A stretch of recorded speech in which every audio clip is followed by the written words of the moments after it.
그럴 수가. 잠시만요. 패트릭 씨가 말한 대로 너랑 어울리다간 좋은 꼴 못 볼 것 같아. 안녕. 그럼 우리도 돌아갈게. 바이. 기다려! 유이, 얼른 숙제 끝내야지. 네. 게임 그만할 생각 없구나. 숙제 빨리 끝내면 케이크라도 사러 갈까 했는데. 정말? 할게. 숙제 바로 할게. 좋아, 아이는 단순하네. 뭐, 그런 점이 귀여운 거지만. 내 이름은 미유키, 프리랜서 엔지니어로 재택근무를 하고 있다. 그리고 이 아이는 딸인 유이. 내가 19살 때 태어났다. 당시 남편의 월급만으로 유이를 키우면서 생활하는 건 어려워서 나는 유이를 육아하면서 일할 필요가 있었다. 그래서 재택으로 돈을 벌 수 있는 프리랜서 엔지니어를 목표로 하게 되었다. 딸도 많이 커서 올해로 7살이 되었다. 숙제 끝났어. 케이크 사러 가자. 오, 빠르네. 그럼 갈까? 육아는 끝났지만 유이는 아직 손이 많이 가는 나이다. 나는 숙제를 마친 유이를 데리고 이 주변에서 인기 있는 케이크 가게로 향했다. 이 케이크 가게의 생크림 케이크는 나도 정말 좋아한다. 물론 유이도 아주 좋아하고. 유이. 유시오. 엄마 같은 반 유시오야. 어머, 요시오구나. 안녕, 유이네 엄마야. 안녕하세요. 유시오라고 해요. 어머, 누구세요? 저는 요시와 같은 반인 유이의 엄마예요. 어머나, 이런 곳에서 만나다니 우연이네요. 요시오의 엄마인 마키라고 해요. 저는 미유키라고 합니다. 잘 부탁드려요. 미유키 씨, 어디서 사시나요? 저희 집은 저기 있는 맨션이에요. 어머 세상에, 우리도 저 맨션인데 몇 층이에요? 2층이에요. 2층이요? 왜 그러지? 마키 씨의 표정이 갑자기 어두워졌다. 내가 무례한 말을 했나? 참고로 나는 38층이야. 어때? 어떠냐니, 글쎄요. 저는 높은 곳을 싫어해서. 제가 무슨 이상한 말이라도 했나요? 아니, 실례. 역시 거지다운 생각이구나 싶어서. 거지라니, 저기요. 그야 그렇잖아. 2층이라니. 저소득자인 거지가 사는 곳이잖아. 저소득자라니, 거의 초면인 사람한테 한 말이라고는 믿을 수 없는 말에 나는 당황했다. 그런 식으로 말씀하실 건 없잖아요. 뭐 됐어. 그나저나 당신 젊네? 몇 살? 26살인데요. 26살? 그럼 유이를 낳은 건 19살 때예요. 역시 계획성 없는 원숭이구나. 말도 안 되는 폭언에 참지 못하고. 저기요, 뭐예요? 어머? 욕망에 맡겼더니 생겨버린 거잖아? 아니요, 제대로 계획적으로 출산했습니다만. 입으로는 얼마든지 말할 수 있지. 어머나, 나 곧 요가하러 가야 돼. 뭐, 거지랑은 연이 없는 얘기겠지만.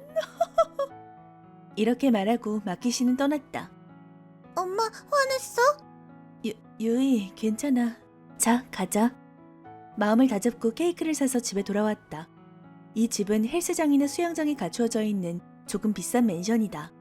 남편과 열심히 저금해서 동경하던 이 맨션을 살 수 있었다. 경제적으로도 유복해진 우리 부부는 나이는 좀 젊었지만 구입을 결심했다. 그럼에도 불구하고 초면인 사람에게 거지, 원숭이라고 굴욕당하는 건 유감이다. 공원에서의 일로 불쾌감을 느낀 나였지만 맛있다. 그러게, 역시 맛있어. 근처 케이크 가게에서 구입한 맛있는 케이크가 내 기분을 풀어줬다. 맞다. 오늘 아빠는? 아빠는 출장을 가서 오늘은 안 돌아와. 아빠 보고 싶은데. 내일 밤에 오실 거야. 그때까지 참아. 남편은 일본계 미국인인 패드릭. 패드릭과는 학창시절에 만났다. 패드릭에게 적극적인 어필을 받았지만 별로 취향이 아니라서 거절했었다. 하지만 패드릭의 어필은 멈추지 않았다. 결국 근성해진 나는 그와 사귀게 되었다. 이렇게 패드릭과 사귀게 되고 1년 후 유이가 생겼다. 대학을 다니면서 유이를 키우는 건 힘들었지만 딸에 대한 애정은 누구에게도 지지 않는다. 어떻게든 지금까지 키워왔다. 다음 날, 오늘은 쓰레기 분리수거일. 분리수거장에 쓰레기를 내놓으러 엘리베이터를 타자 우연히 엘리베이터에는 마키 씨가 타 있었다. 어머, 미유키 씨 아니야? 좋은 아침? 좋은 아침이에요. 그나저나 당신이 갖고 있는 쓰레기 너무 냄새난다. 쓰레기니까 당연히 냄새가 나겠지. 라고 한마디 하고 싶었지만 참았어요. 실례했습니다. 정중한 사과. 그런데 나 참 어떻게 생활하면 이렇게 냄새나는 쓰레기가 나오는 건지 이래서 거지가 싫다니까.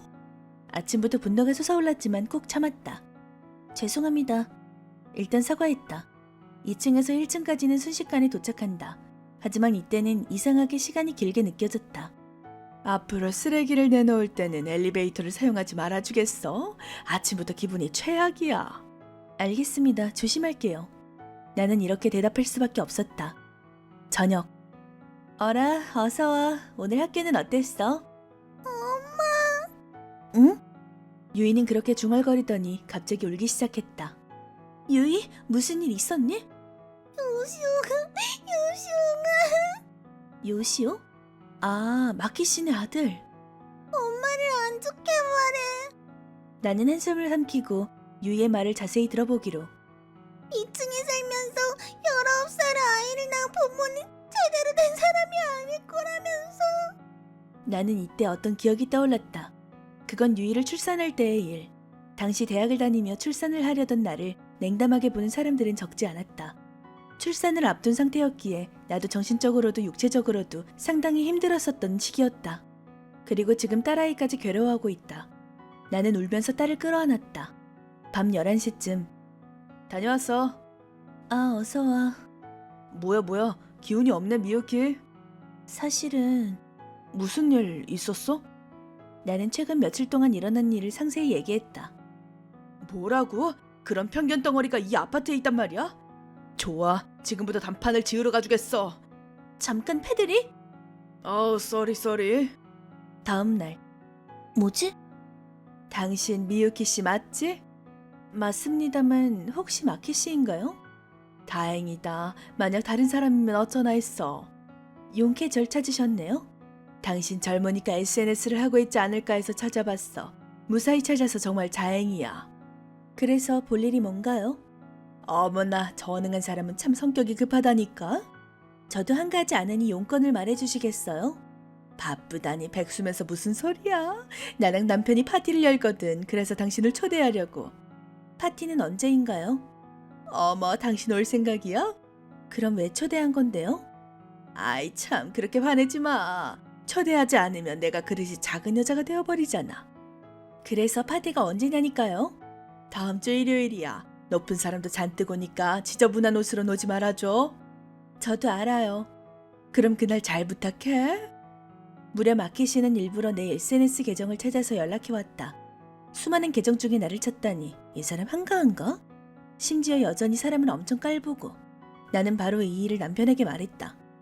파티? 그렇대. 싫으면 굳이 안 가도 돼. 좋네, 가보자. 어머, 가는 거야? 패드릭인 마키 씨가 우리를 무시하고 모욕했다는 것을 알고 있다. 그래서 패드릭이 파티에 참가한다고 할 줄은 몰랐다.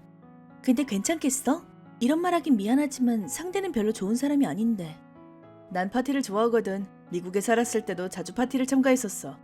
게다가 당신과 유이를 모욕한 녀석의 얼굴을 봐두고 싶고. 그렇구나. 그래서 파티는 언제야? 다음 주 일요일이야. 일요일이라... 일요일에 뭐 있어? 그날은 회의가 있거든. 그래서 중간부터 참가하게 될 것 같은데 괜찮아? 응, 괜찮을 거야. 이렇게 우리는 한발 빨리 파티에 가게 되었다. 어머, 미유키 씨 와줘서 기뻐. 마키 씨는 기분 좋게 우리를 맞이했다. 안으로 들어가자 이미 많은 사람들이 파티장에 와 있었다. 엄마 대단하다. 우리 집이랑은 완전 달라. 예, 미유키. 호기심 왕성한 유이는 창문 쪽으로 가더니 거기서 보이는 경치에 흥분했다. 천진난만한 유이 덕분에 회장은 따뜻한 분위기에 둘러싸였지만 나는 부모로서 조금 부끄러웠다. 미유키 씨, 이쪽에는 남편인 케이고야. 남편인 케이고입니다. 잘 부탁해요, 미유키 씨. 저야말로 잘 부탁드립니다. 그런데 미유키 씨는 연봉이 어떻게 되나요? 네? 너무 갑작스레 무례한 질문이 와서 나도 모르게 당황했다. 여보, 미유키 씨는 평일 낮부터 딸과 돌아다니는 사람이야. 백수야, 백수. 완전히 나를 무시하는 마키 씨. 네? 일을 안 하시나요? 요즘은 여성도 적극적으로 일하는 시대인데 이거 안 되겠네요. 미유키 씨는 시대에 뒤처져 있는 겁니다. 뭐? 대체 뭐야 이 부분은? 당장이라도 폭발할 것 같은 나에게 케이고 씨는 이래선 유이도 불쌍하네요. 엄마가 백수라니. 제 아내는 의류 브랜드를 설립해서 연 1,000만 원은 벌고 있는데. 적당히 좀 하세요. 왜 당신에게 그런 말을 들어야 하나요? 어머나, 이래서 전능한 사람들은 금방 화를 낸다니까. 그러고 보니 미유케 씨, 당신은 꽤 젊은 것 같더군요. 그렇다니까. 미유키 씨도 참 19살에 유이를 낳았대. 뭐? 19살? 아, 미유키 씨, 어떤 일이든 전략이 중요하답니다. 나는 주먹을 강하게 움켜쥐었다. 당장이라도 주먹을 휘두를 것 같았다. 그러자 걱정스러운 얼굴로 유이가 내 옷을 잡아 끌었다. 부모로서 나는 아무것도 해줄 수가 없었다. 그런 생각을 하자 스스로가 비참해져 자연스레 눈물이 흘렀다. 어머, 왜 울 것 같은 표정이야? 사실을 말했다고 해서. 그때였다. 하이, 여러분, 안녕하세요. 여보. 큰 목소리로 패드릭이 파티장에 들어왔다. 나와 마키씨 부부의 대화로 조용해졌던 파티장. 모두의 시선이 패드릭에게 모인다. 패트릭 씨? 어라, 케이고 씨? 당신이야말로 왜 여기에? 여긴 제 집입니다. 정말입니까? 사실은 저도 이 아파트의 2층에 살고 있습니다. 네? 그거 참... 당신, 이분은 설마... 내 거래처 사장님인 패드릭 씨야. 아니, 지금 시대를 이끄는 기업가인 그 패드릭 사장님이야. 그래, 사실 내 남편 패드릭은 아주 유명한 창업가이다. 그나저나 남편의 거래처 사람이 케이고 씨였다니 믿기지 않는다. 어라, 미유키? 왜 그래? 왜 울고 있는 거야? 내가 입을 열려고 한 순간 하하하하, 패드릭님, 일단 와인이라도 어떠신지? 응? 넌 누구지? 난 아내와 말하고 있어. 그래도 난 더 이상 일을 크게 하고 싶지가 않아서. 아니, 잠깐 눈에 먼지가 들어가서. 그러자 옆에서 아빠, 이 아줌마랑 아저씨가 엄마를 괴롭혀. 뭐라고? 패드릭 씨, 오해입니다. 저희가 그런 짓을... 뭐라고? 내 딸이 거짓말을 한다는 건가? 항상 기운이 넘치고 웃음을 잃지 않는 패드릭. 하지만 오늘은 다르다. 뭐라 말할 수 없는 무서운 분위기를 풍기고 있다. 유이, 오늘 무슨 일이 있었는지 아빠한테 말해주겠니? 그러자 유이는 일어난 일을 상세하게 말했다. 오늘뿐만 아니라 공원에서 처음 만난 날부터. 케이고 씨, 이게 대체 뭐 하자는 거죠? 알려주시죠. 아니요, 이건 그게... 저와 당신은 비즈니스 파트너입니다. 숨기는 일은 있어서는 안 되죠. 그건... 어이! 당신 뭐라고 말 좀 해봐! 나는 아무것도... 무슨 소리야? 애초에 네가... 이제 됐어. 그때 마키 씨와 케이고 씨의 아들이자 유의 동급생인 요시오가 식기를 깨뜨리고 말았다. 심지어 파티장에서 술래잡기를 하다가 벌어진 일. 네가 밀어서 깨졌잖아. 뭐야?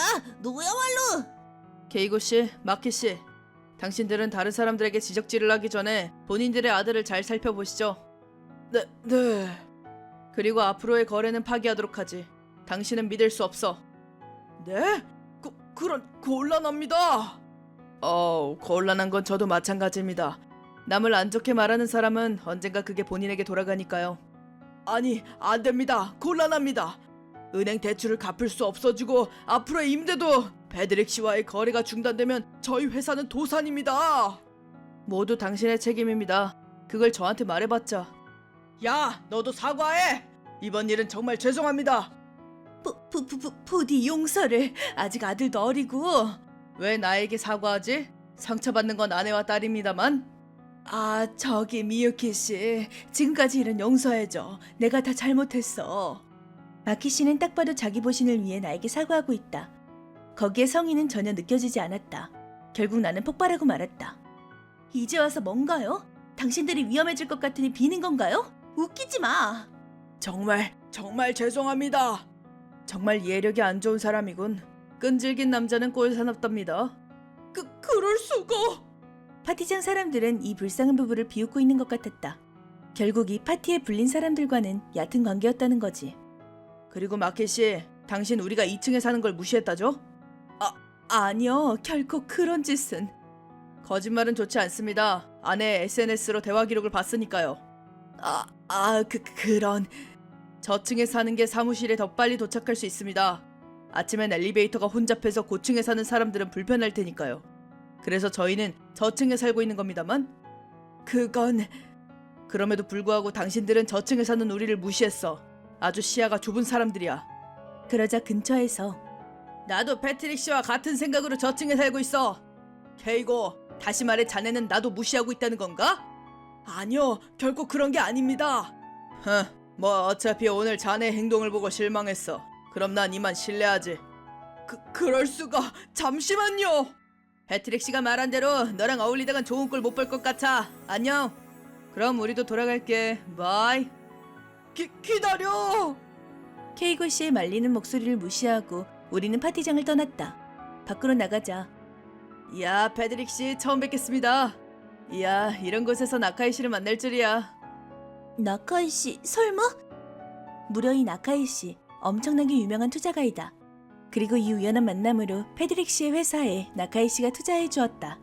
한편 케이고 씨와 마키 씨는 남편의 회사가 하던 거래가 중지되면서 회사는 도산.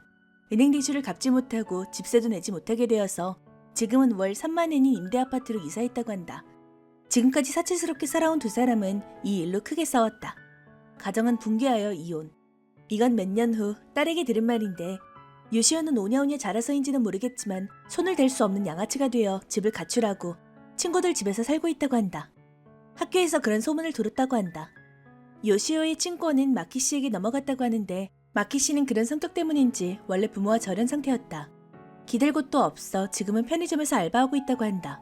패드릭에게 들은 말로는 케이고 씨는 개인 파산, 회사를 경영하면서 자존심이 높아진 탓인지 생활보호비를 받지 않고 노숙자 생활로 전락했다던가.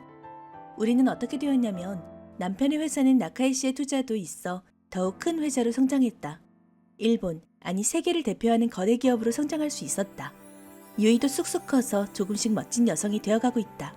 딸의 성장도 가족의 성장도 앞으로 정말 기대된다.